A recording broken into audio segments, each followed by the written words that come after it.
de aviación civil y sus reglamentos estén alineados con los estándares internacionales, cosa que tenemos entendido extraoficialmente en el caso de México. Ha habido varias deficiencias que el gobierno mexicano trató de subsanar incluso en los últimos días previo al anuncio. Otro aspecto bien importante... ¿Cómo cuáles, Carlos Torres? Mira, la ley de aviación civil regula, por supuesto, las auditorías que se hacen en materia de seguridad operacional a las aerolíneas, es decir, todas las aerolíneas están obligadas a sufrir, digamos, una auditoría por parte de, en este caso, la Agencia Federal de Aviación Civil, y esas normatividades pues deben de tener ciertos estándares.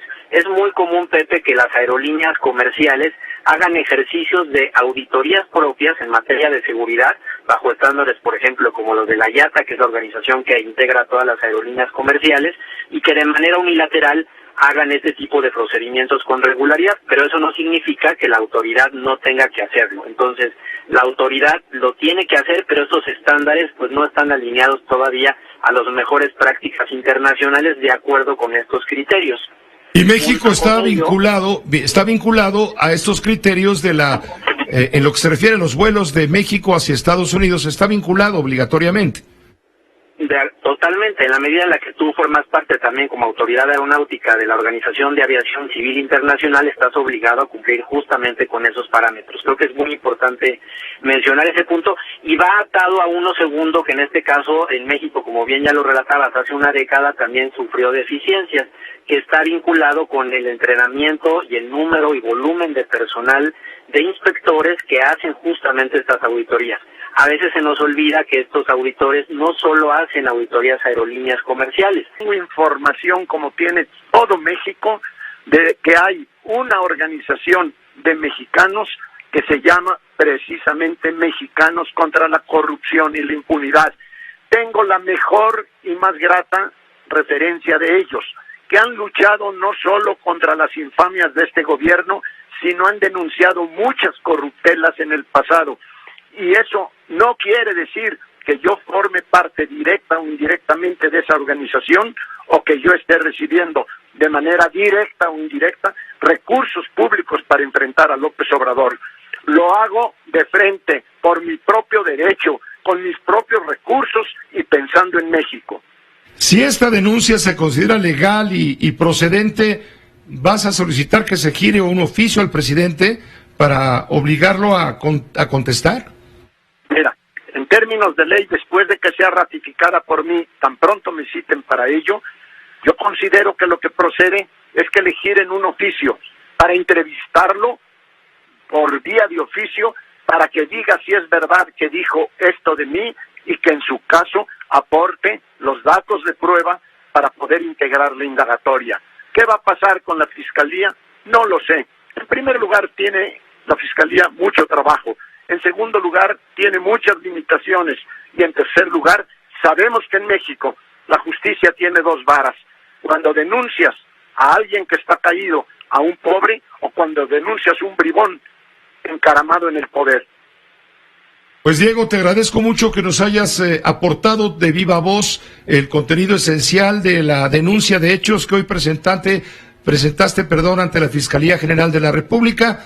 ¿Cuándo esperas, de acuerdo con los tiempos de la operación de la Procuración de Justicia, cuándo esperas que haya una respuesta a tu denuncia?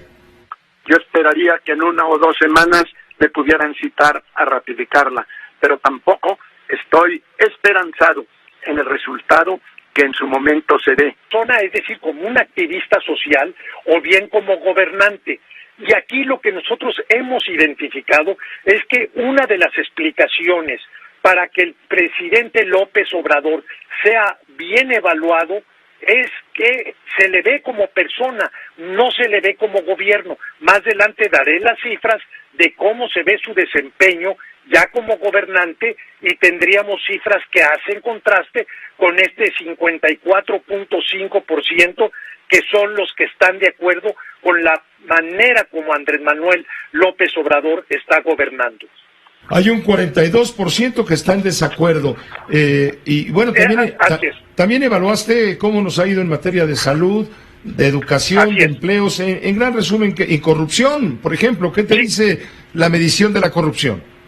Fíjate que en todos los rubros La valoración positiva, por ejemplo, en salud, lo positivo es 37%, en educación es 28%, en generación de empleos 28%, y en corrupción, que se supondría que sería, digamos, la joya de la corona de este gobierno, solamente trae 38.8% de valoración positiva. 17.6 asume que las cosas están igual, y 38.4 dicen que la corrupción ha aumentado mucho o algo. ¿Entre quién se hizo esta encuesta? Antes de entrar a lo que piensa la gente del Instituto Nacional Electoral.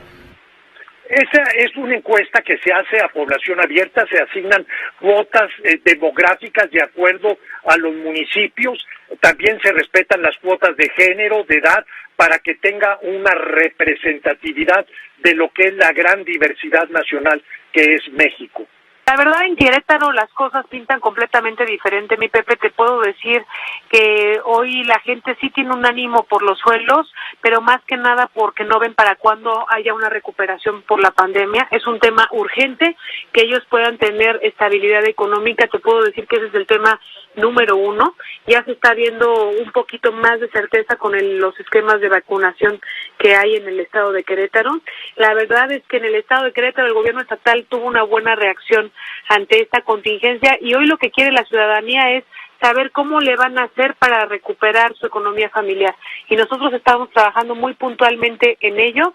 Y lo que dices de la seguridad, claro, es un tema indispensable, pero ahorita creo que el tema urgente es recuperar el ánimo después de una pandemia tan fuerte como la que nos azotó en Querétaro y en todo el país, mi Pepe. Katia Reséndiz, ¿cómo te sientes en esta competencia? Te hago la pregunta con toda intención, porque hemos estado revisando las encuestas que se han publicado en diferentes medios y casas encuestadoras, y el periódico El Financiero, la encuesta del Financiero, te ubica en un 6º lugar con un 1%. Arias Consultores no te destaca. México Elige no te contempla. Massive Caller te ubica en 5º lugar también con 1.9%. Factométrica te ubica en 5º lugar con 3.8%. El Heraldo no te destaca. Katia, ¿es testimonial tu participación? ¿Es meramente testimonial? Te puedo decir, mi Pepe, que aquí en Querétaro te puedo hablar de parametría, que nos coloca en un 4º lugar, y decirte que la verdadera encuesta es el 6 de junio. Ya hemos visto que muchas veces los resultados de las encuestas no son fiables. Desgraciadamente, muchas candidatas o candidatos compran algunas de ellas y no son viables. De Fox, un libro que se llamó Fox, Los Días Perdidos, y también, antes de terminar el gobierno de Peña, un análisis que titulé Un gobierno fallido. Pues bien, en este caso es mucho más prematuro, porque apenas han transcurrido 2 años y medio del gobierno del presidente López Obrador, pero me pareció que era tiempo suficiente para identificar el rumbo hacia dónde dirige al país, y para señalar también los riesgos que conlleva esta forma de gobernar, que me parece que ha sido muy atropellada, que desde la cancelación del aeropuerto de Texcoco ha estado sembrada por decisiones intuitivas, ocurrencias que le están costando mucho al país.